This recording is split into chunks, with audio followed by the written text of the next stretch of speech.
My name is Adrian Nantchev, and this channel is all about helping you become a remarkable entrepreneur.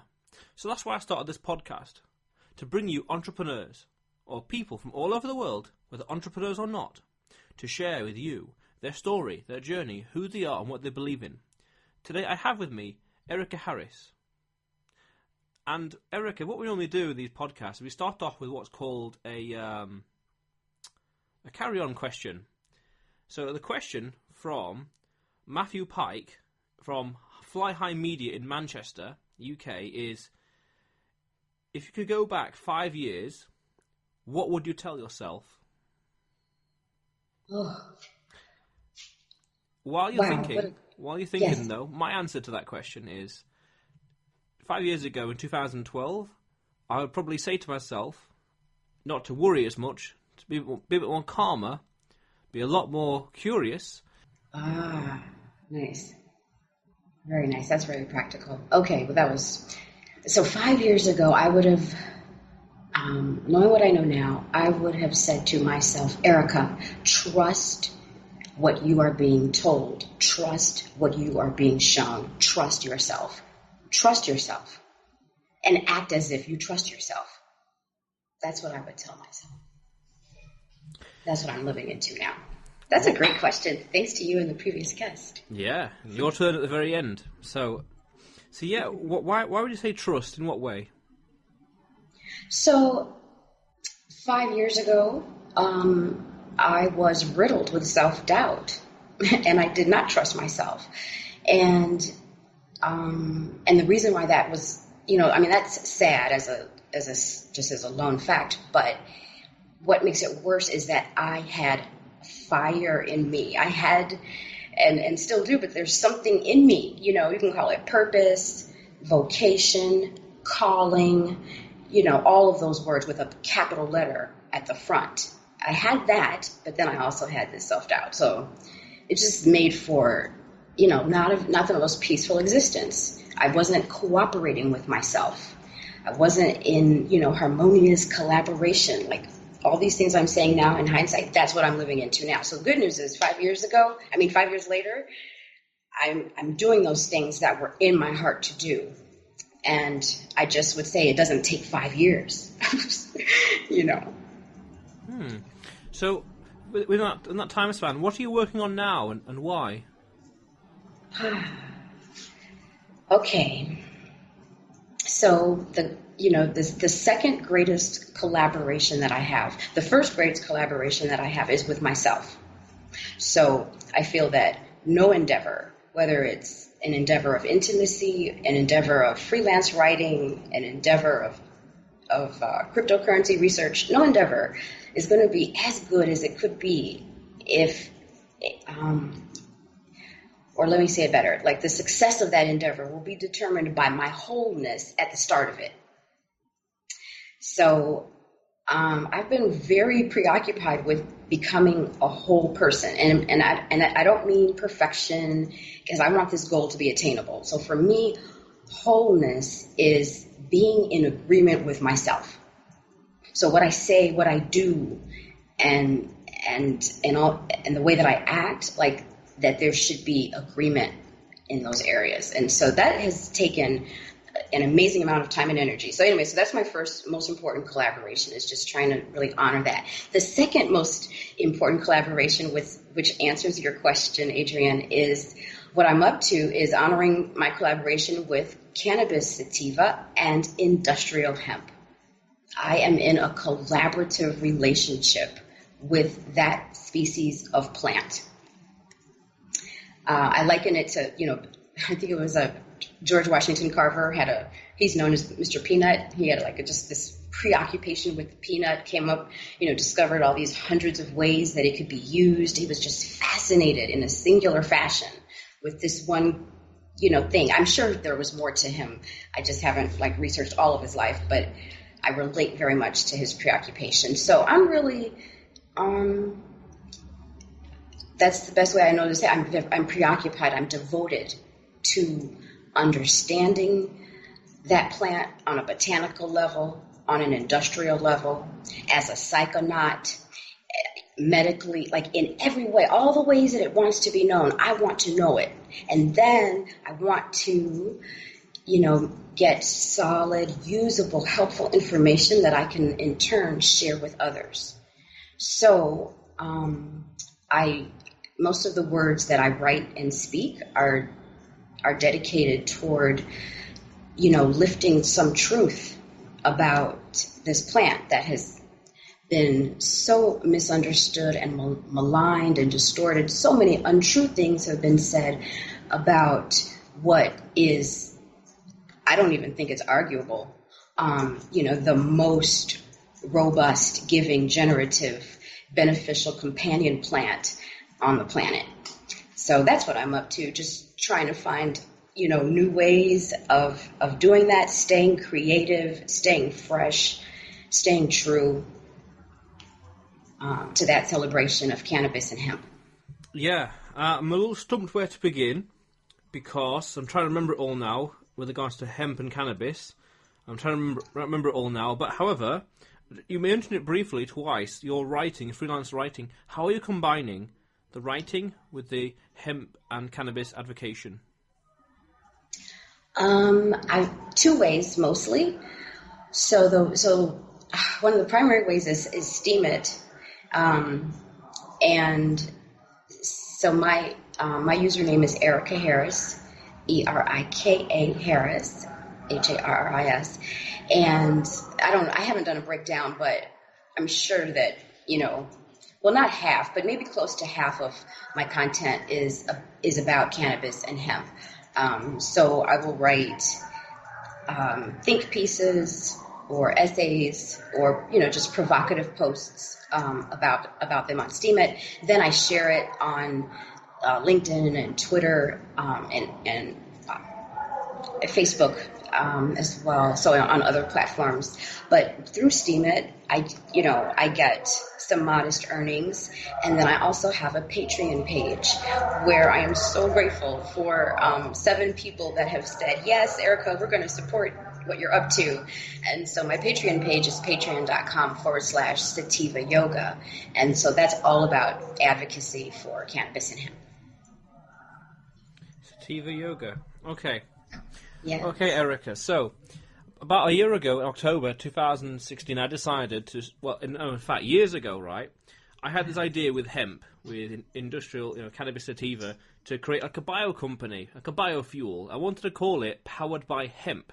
And I was envisioning ethanol, or hemp ethanol, replacing conventional fossil fuels. Okay, so hydroponic farming. Loved the idea, but didn't know where the hell to begin with regards to investing or whatever, and crowdfunding and all the rest. Then in mid-2016, I then started to realise, scale back and start a business based on your strengths, and I start to be thinking, what can I do with hemp and cannabis with regards to strengths? So then I'm thinking, let's start a new business with dropshipping and clothing called WeWantHemp.com in October 2016. And then doing a few things and distracted. May of this year just gone, I spent more or less entire May or April, the entire month, researching all about hemp. I got a few books here, all about hemp, the Hemp Manifesto and Cannabis and Hemp Handbook and a few other things, right? And it's like, because hemp is very powerful, very underutilized, and not so in a spiritual way, like DMT on that kind of realms. And that kind of in political with regards to enlightening and understanding, which may be why it's banned as well and outlawed, because people then think and then people perceive the world differently.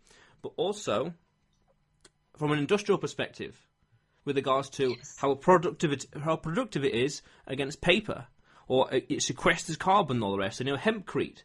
But also, I'm trying to think now, I'm trying to bring it all back. The chemicals are good, CBD, THC, and there's CBG, and there's 100 or so others. What do you think? What do you believe? How do you see hemp? What do you see wrong with it? What injustices do you see?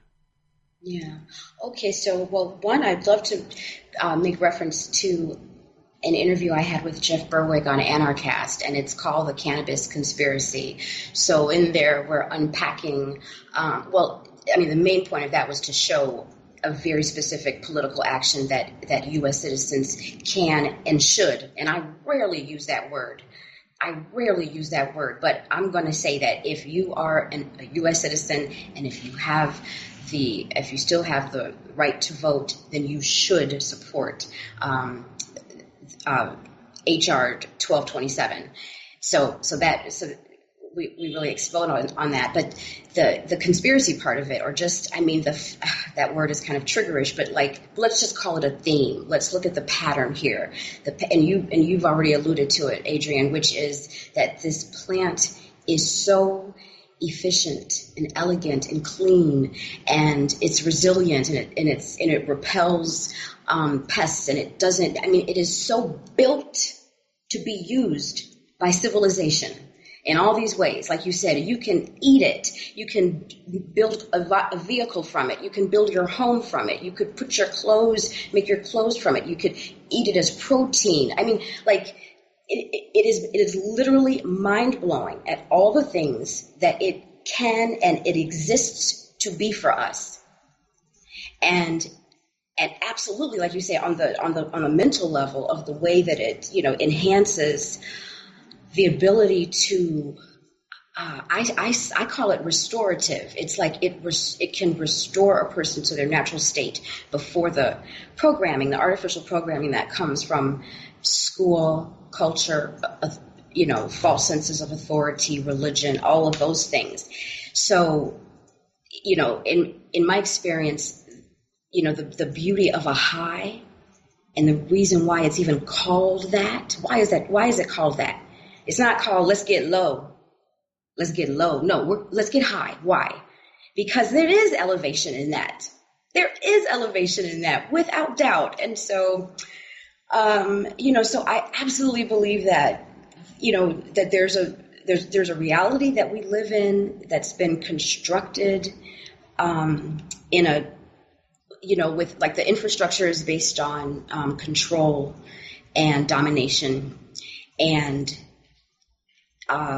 cannabis and hemp disrupt control and authority. They disrupt it, and they actually make it moot. They make it so that it's not even, it makes it evident that it's not even necessary, because when that plant is fully integrated into the wise civilization that says yes to it, then, its people has what it needs. And they'll see, like, that this idea of a nipple called government, not only is it not needed, but it has been creating the hunger and the thirst and the malnourishment. So I don't mean to go all off, a narco on you, but I mean, I really do feel that this plant embodies liberation on every level, liberation from toxicity, liberation from sickness and disease, liberation from eroding soil, malnourished soil, liberation from these things, liberation from pollutants and hard labor. This is a weed that is harvestable in 3 to 4 months, and it's got over 50,000 documented uses.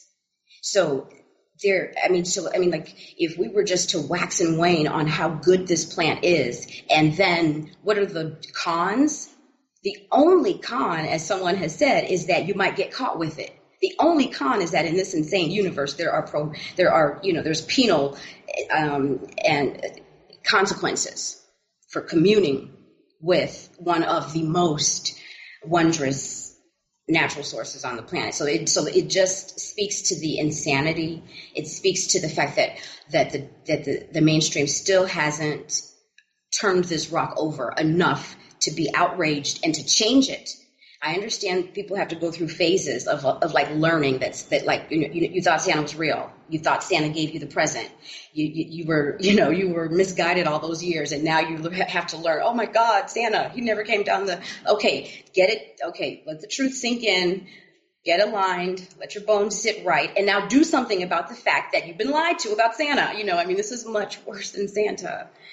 So that's why I just want to bring attention to this HR 1227, the fact that there already is in existence a federal mechanism, an action teed up. So if we were playing golf, boop, that's all you do, click up.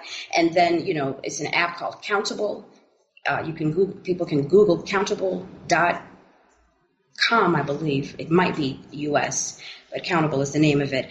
And it's so simple, and just HR 1227. And then what that does is it is to vote, to give your voice, to say, yes, I support the repeal, the undoing, the nullification of this ridiculous prohibition on marijuana in the United States. And then that will unleash, there's a dam, even though other there's so many European countries that are moving along and doing so much great research. Israel is doing great research. I mean, even though other countries are doing great work, the fact that the U.S. is insisting on keeping its head up its butt on this regard is holding up.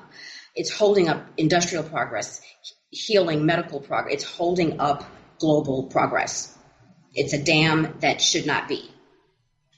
So I think, yeah. Yeah, I remember this, that the States said that there's no it's a class 1 drug. Mm-hmm. Yeah, class 1, is it?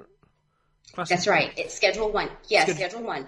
Yes, so it's got the most severe restriction. It's categorized with. It's saying that it's as dangerous as heroin and meth. It's saying that this is the most dangerous classification, and it also Class 1 Schedule 1 drugs also have no healing benefit, and that's already been shown as schizophrenic because the U.S. government has a patent on the healing, I think it's the CBD.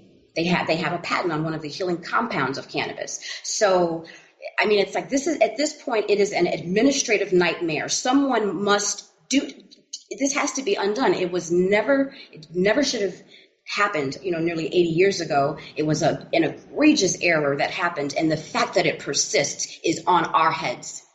When I say our, I just mean especially anyone with the U.S. capacity to make that vote and to start, because I know that everything we can do to raise consciousness, raise awareness, and that's really going to be the bulk of it. Change and transformation absolutely comes from within through the individual. So that is almost always going to be the best and primary way to go, for lasting change. And then there are times, and in this case, with this particular bill that's been presented, there are times where focused and deliberate political action can accelerate the desired change. Yes. Near the start of this podcast, I realised that, hang on a minute, you were on Jeff Berwick's podcast, Anacast, like 5 or 4, 6 or so months ago, and I just realised that, and that's interesting coincidence. Raise consciousness, because I find that when you everything's energy, as mentioned, not just by Nikola Tesla, but in the Upanishads and beyond, but it's awareness and it's life and it's opportunity, and the more conscious you are, more awake you are, in both a spiritual and a physical term and realm and definition, then the more you see the world and more opportunity you do, and you realize you awake. You almost like you get high. You awake from golden handcuffs, as some would say, or like live, working, and dying. That kind of like programming or that kind of dogma that we've been told or been embedded into us at a young age.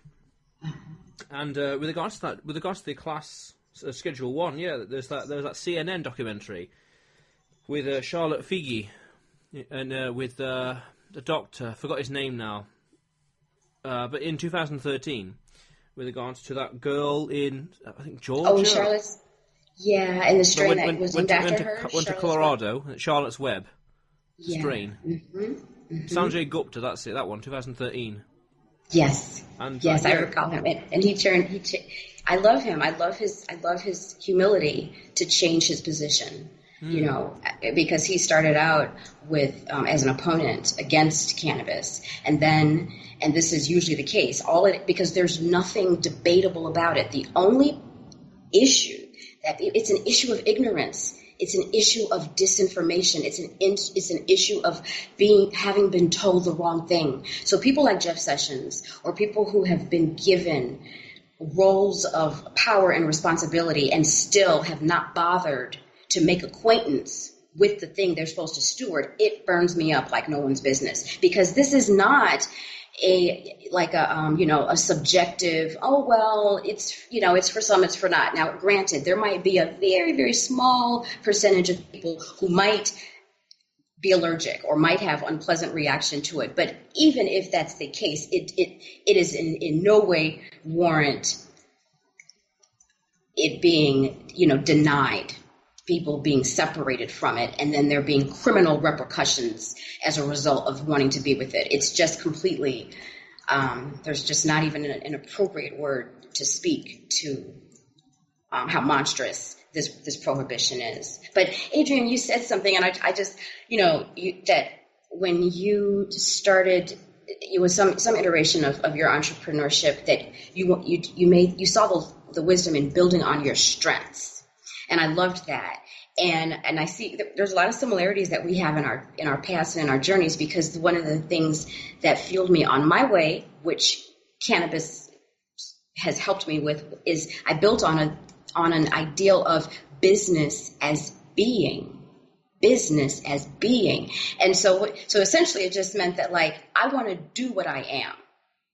Now, I've been sitting with this question probably over 15 years. And I remember when the question came up, it was a movie that Morgan Freeman was in, and the name of the movie is called Along Came a Spider. And he was a forensic scientist, and he was like at the top of his career, at the peak of his game, and just everyone, all of his peers just knew that he did the best forensics. And when an apprentice asked him, how did you become such a great forensic scientist? And he said, oh, that's easy. You just do what you are.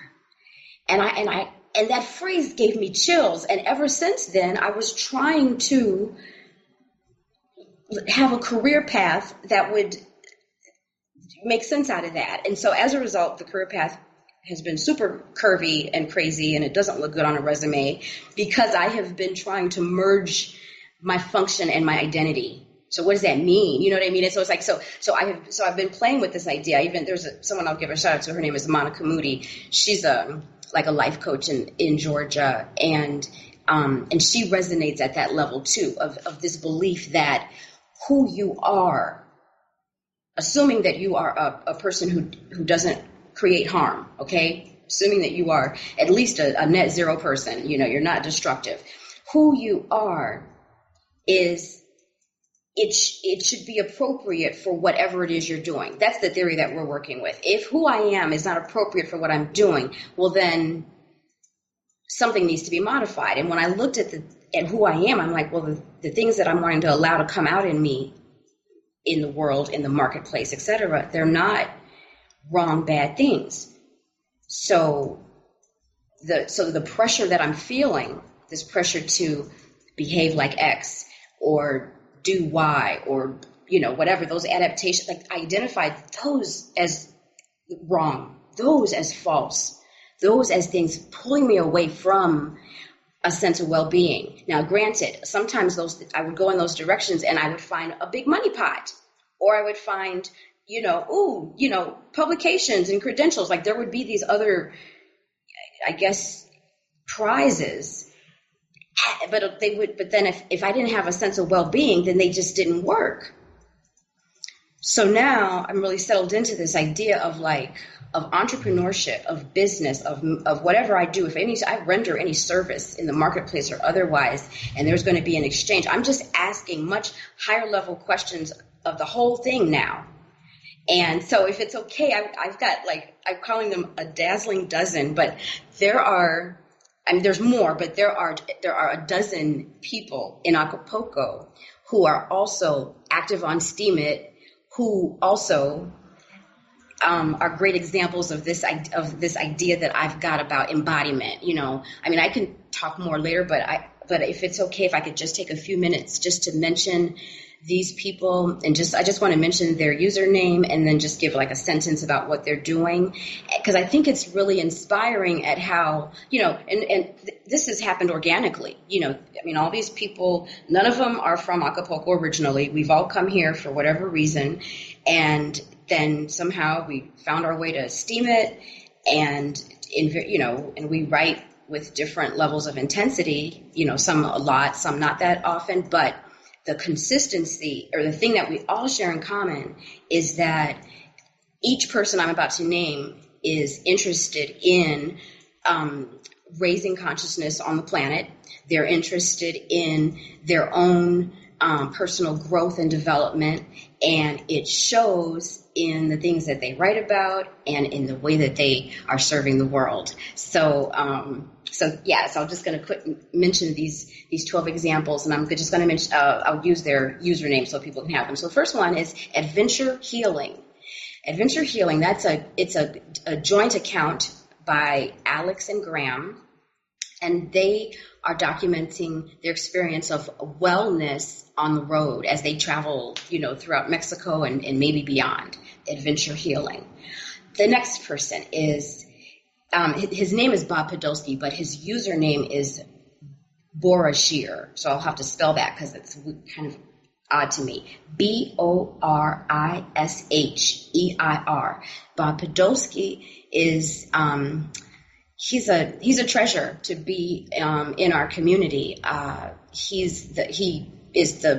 conceived the idea of Optolog, which is it's an ethical organization.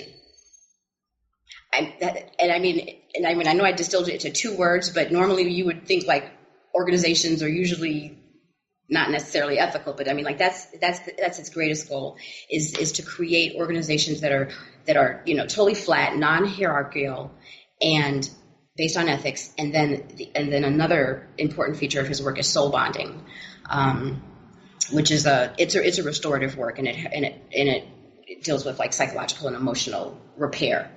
Okay, another one that probably all your listeners would know about was Jeff Berwick. So he's at Jeff Berwick. He's got 2 channels on Steemit. So one is at Jeff Berwick, and on that one he's covering his personal transformation, which has been amazing to watch over these last many months. So at Jeff Berwick, and then also at Dollar Vigilante, where he covers anarchy and Bitcoin. So moving on to at Juan S. Galt. Juan, he's also got a YouTube channel, and he writes about like Bitcoin, blockchain, and privacy. Lily Divine, her username has hyphens in there, so it's Lily-DA-Vine. And she's also been on Anarchast, and so her description is she self-describes as an on-the-run chef, gardener, photographer, glass blower, homesteader. Lisa Freeman. Lisa Freeman is not yet on Steemit, but she intends to be. And so on Facebook, though, she's been very effective at sharing her message, her life as activism in the areas of peaceful parenting, radical unschooling, and veganism. At Macy Tomlin, MACEYTOMLIN. At Macy Tomlin, she embodies and writes about and shares about ayahuasca, shamanism, and sacred plant medicine. At Mex Resorts, he's a Danish entrepreneur here in Acapulco, and he works in travel. At Mike on Fire is a pillar among us, and he's got a heart for community, and he writes and envisions anarchy that is lived out. At Scotter Monkey, he brought the gift of NVC, nonviolent communication, to the Acapulco expat community. And he writes about other things as well, anarchy-related, voluntarism, and NVC is a special spot for him. And at Thora Toft, THORA-TOFT, she's the owner of Feast for Freedom, and her passion is real food, gluten-free eating, exposing the junk and the poisons. And I love her work. It's different because she lets you know what's up, but then right away you have a solution. Right away you have a recipe, something simple, easy to do, so you're not just left thinking, okay, this is all poison, what do I eat now? and then myself. So just all those people that I mentioned, all here assembled, like the stars in the sky, just following our true north. And then, we're all very different from each other, but I thought it was cool just to look and see like all those different prisms, all these ways that we are reflecting our ideas of wholeness, of a life well lived, of correcting wrongs that we can't accept, So those are just big examples of embodiment, building on your strengths, using your business as an extension of your being, of who you are. Yeah, raising consciousness, extension of who you are. How have you found that cannabis raises your consciousness? There were two things that are primarily done. Once I, and so the way that, I call, like, for me, going to the bowl, that's how I think of it. Because most of my time communing with cannabis is usually spent alone in solitude. And it's very directive. It's not just arbitrary, like, it's not to tune out. It's to tune very in.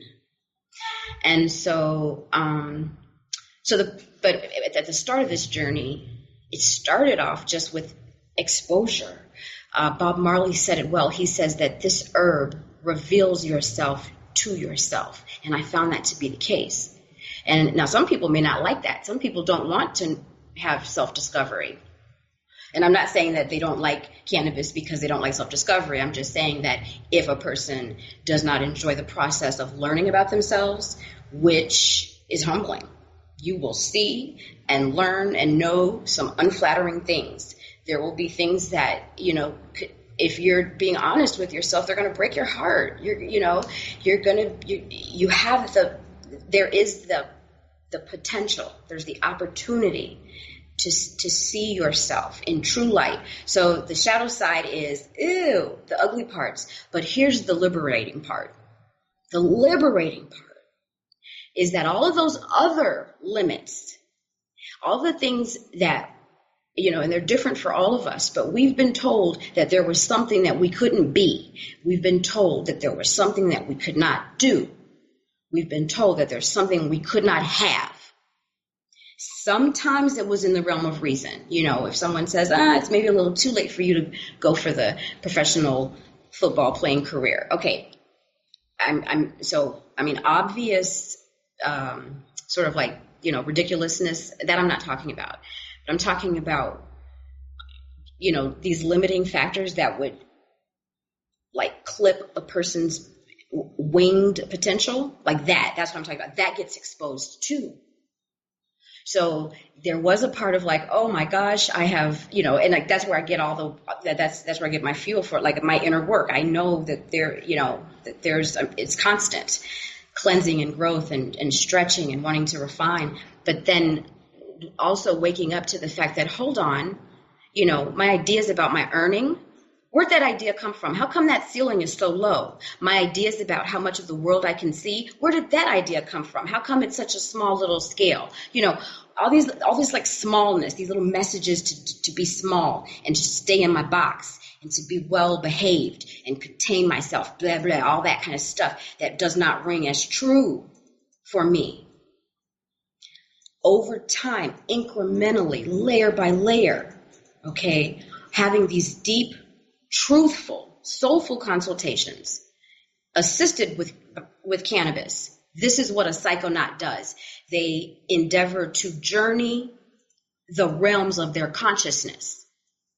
So that is what I've been up to for several years now.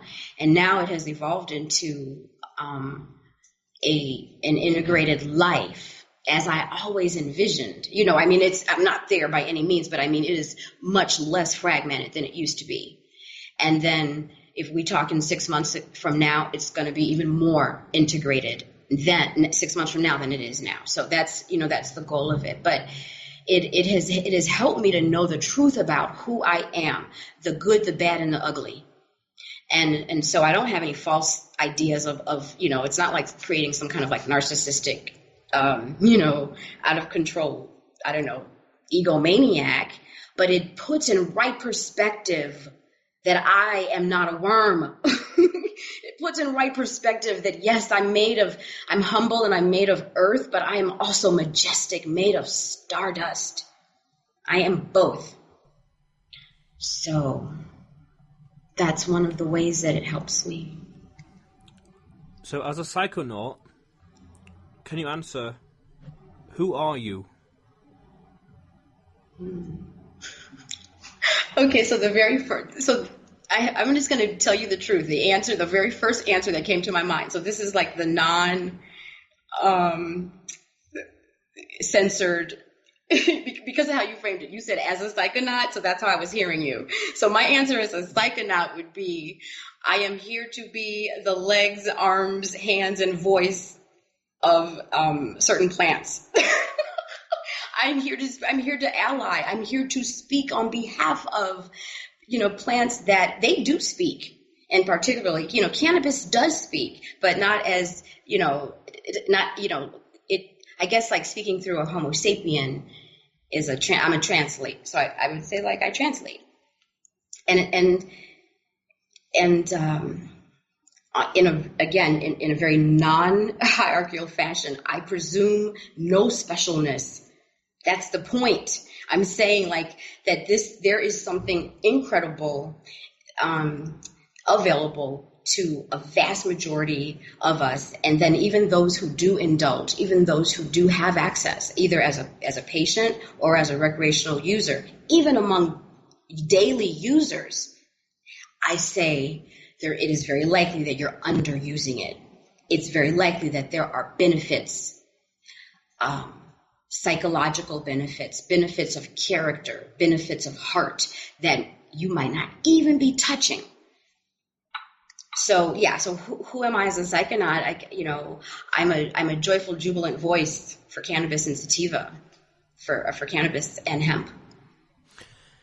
Yeah, I've heard before that speaking to plants is good, but then listening is but listening back, that's the magic part. Oh, tell me, how do you listen?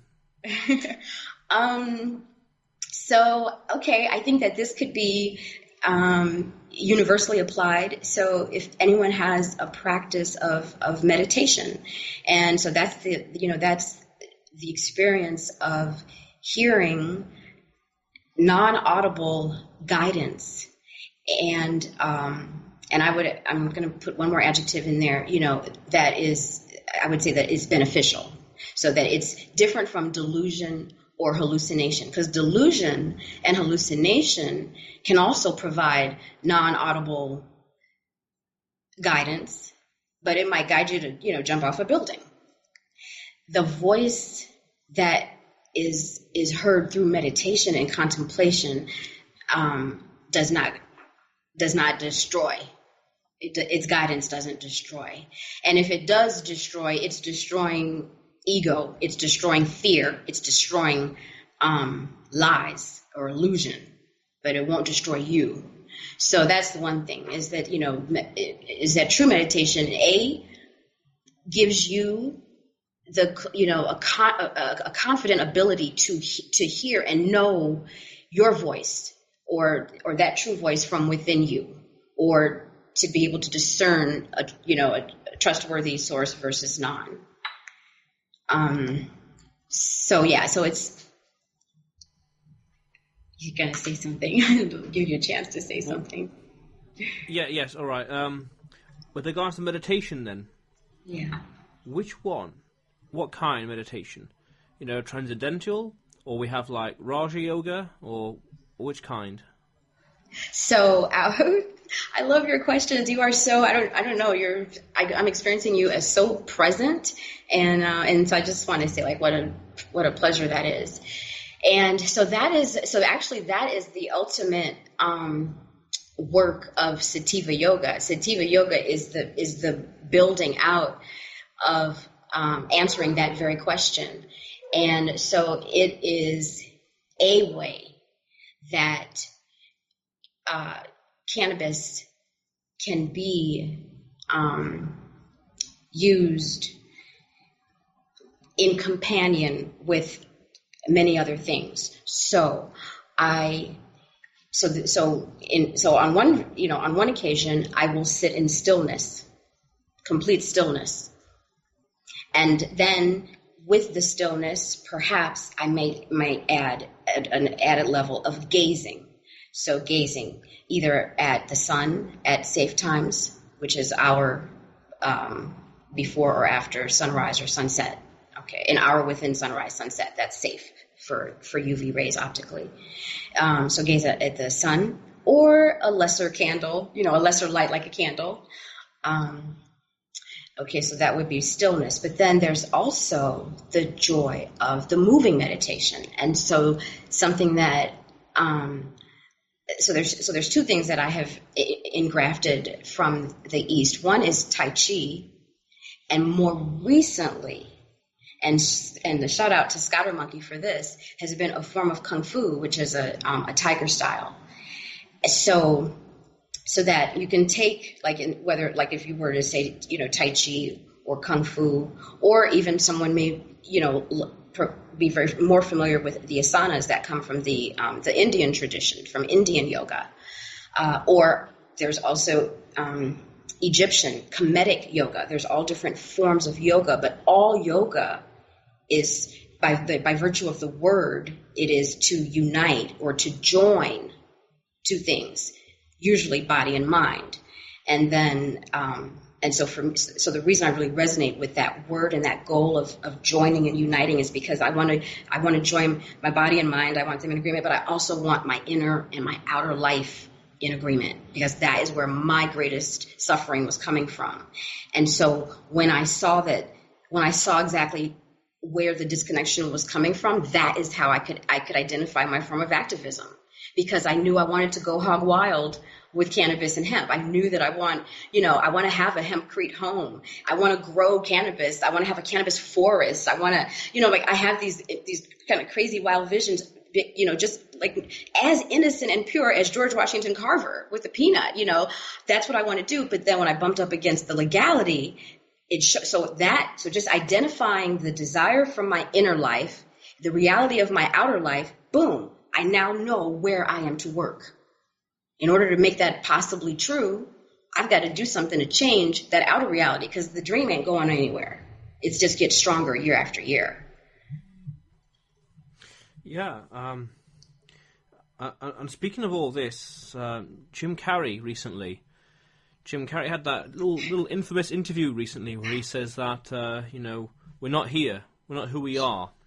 Yeah. The consciousness was like, it was the seer and the seeker, the seer and the seen kind of thing. What was called the Drig Drag Vida, I believe it's called in India.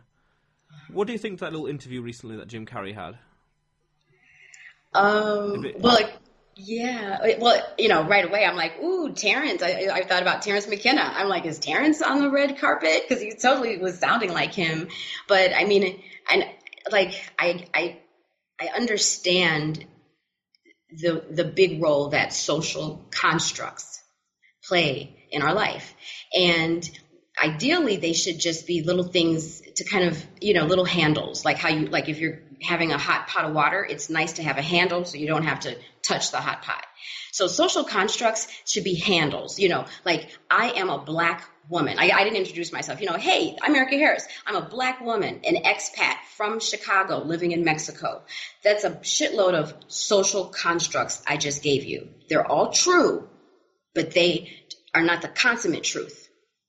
All those things are true, but that's not all that I am. I am that and more. And I'm thinking that that's what he was getting at, even though it kind of came out, looked so far out or whatever. But I mean, the biggest truths, I don't know. They're either like super clear like water, and they're easy like a kid could say it, or they're just like so profound you're like, what? I don't know.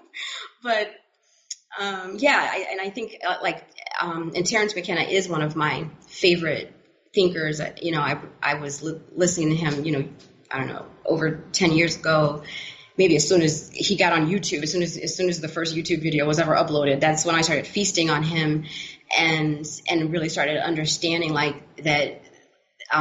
In my freest state, in my best feeling state, is when I'm not thinking about those constructs.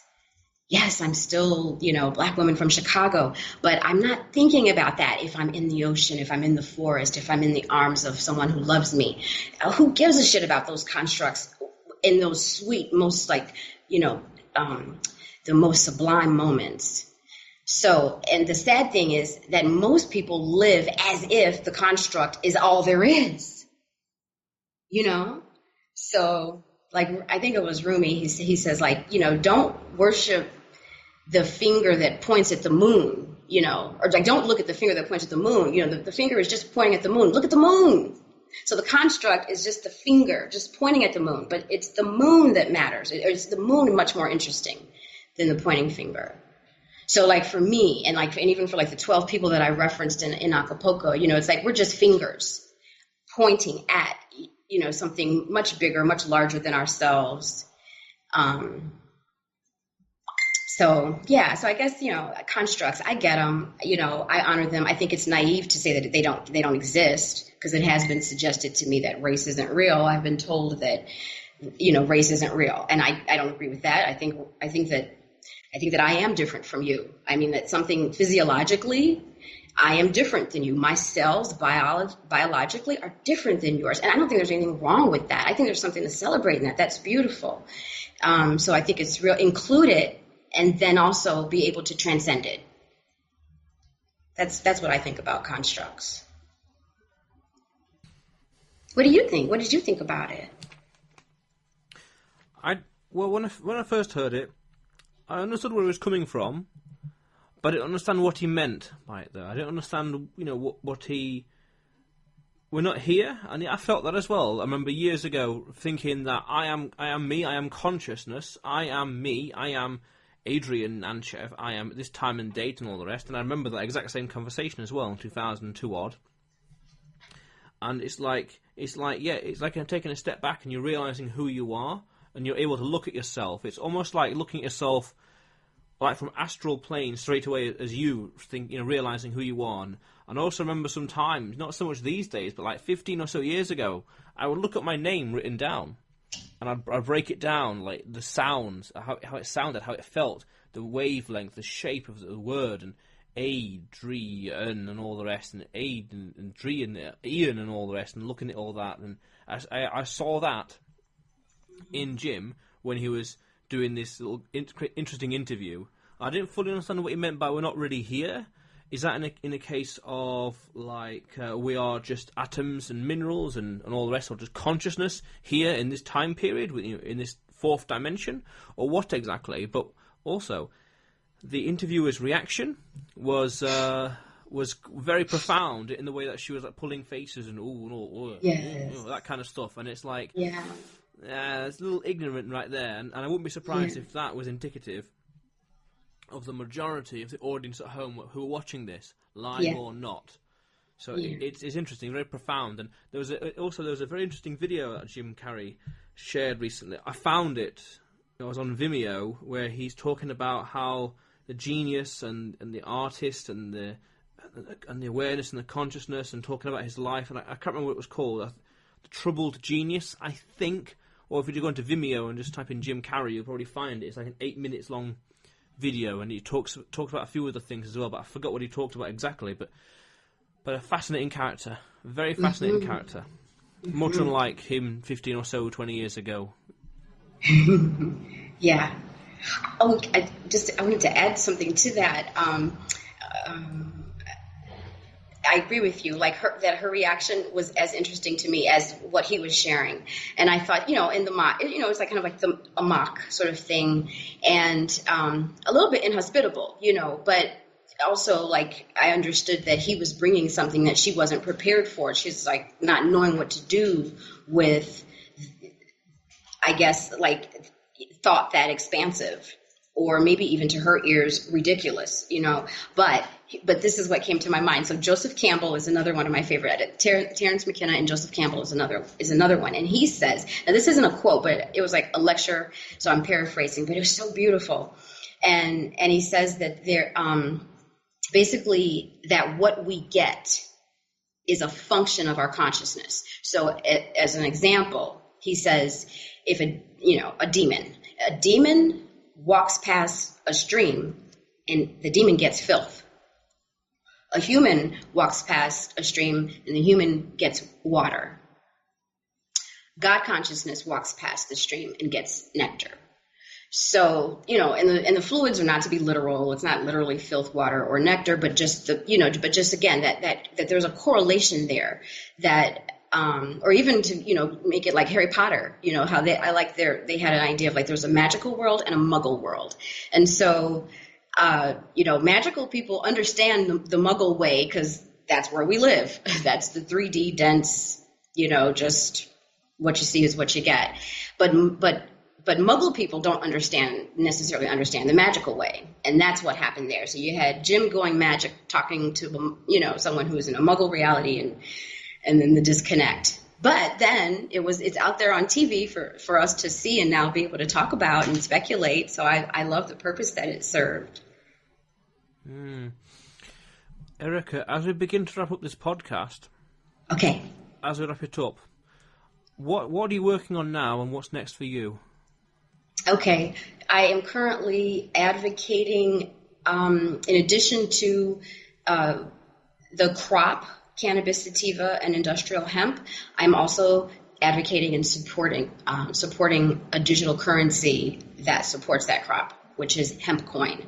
And so I know that there are, I think last I saw on Coin Market Cap was it like over 800 altcoins? I'm not sure. It's an overwhelming number, but I just want to point out that regarding like cannabis coins and this hemp coin, they are not the same. I know they get lumped together, but I just want to point out that like the hemp coin can go places and do things that cannabis coins cannot. And again, because of this, because of the restriction and things. And then also that the hemp coin supports the industry, the agricultural industry. It supports farmers and growers specifically. And that's very awe-inspiring. It's not just a cause coin, but it's a coin with an incredible cause. Who doesn't eat? So like this coin's for everybody. It has the potential to be for everyone. So I just want to do a better job of articulating why I think that this altcoin stands out from the rest.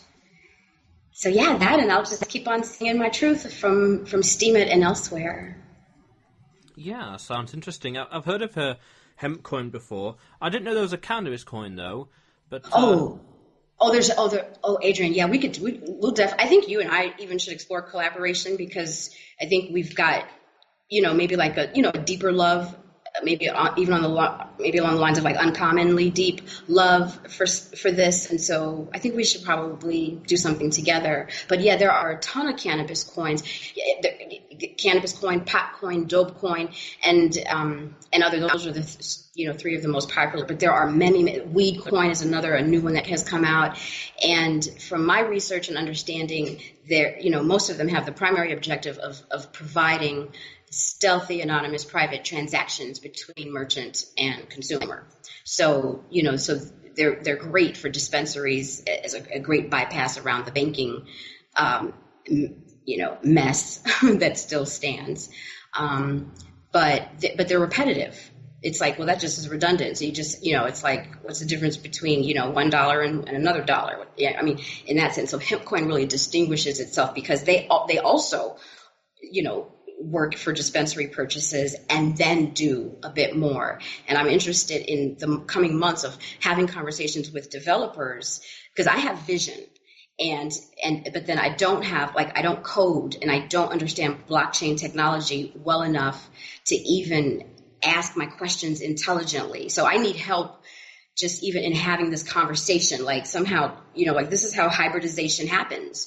So I bring my skill set, which is vision, permaculture, all these other kinds of things. And then then somehow I need some expertise. So I'm hoping that people listening that have blockchain knowledge and that also have passion for Earth, may want to see that hemp coin might be a really amazing technology to, latch onto and do something with, like what, because that's what because I have the belief that more could be done, just like Ethereum added the smart contract to to their digital currency and changed the game.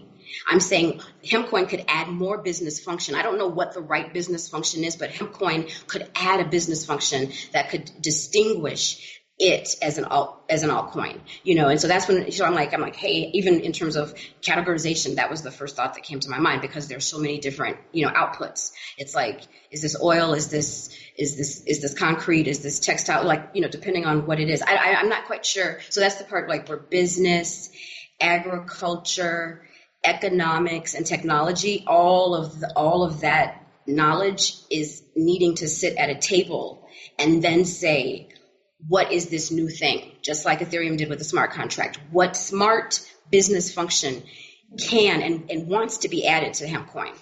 That's the question I'm putting out to the community, to all the brains out there. And to you. Well, we'll have to talk about the collaboration after the show, because there's a lot of stuff going off in the world. California is going to the polls very soon, so that'll be something interesting. That's right. Yes, so as we wrap up, what is the carry-on question you want the next guest to answer?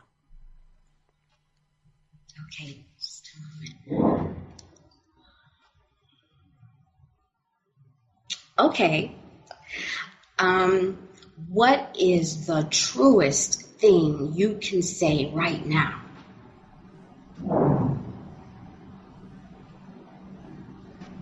Okay. What is the truest thing you can say right now? That's interesting. Yes. Very insightful. I like that a lot. And what is the best way for the audience to get in touch with you? Oh, please come to steemit.com /@ Erika Harris, ErikaHarris.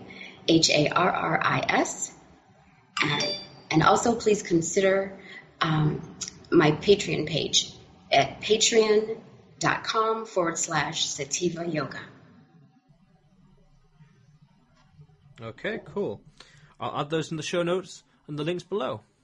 But Erika, it was great having you on the show. Awesome to be here with you, Adrian. Thank you. And ladies and gentlemen at home, if you haven't already, click on the subscribe button below and press the bell notification right next to it for the latest uploads. Because this channel is all about helping you become a remarkable entrepreneur. So go out there today and do something remarkable, because that is what it's all about.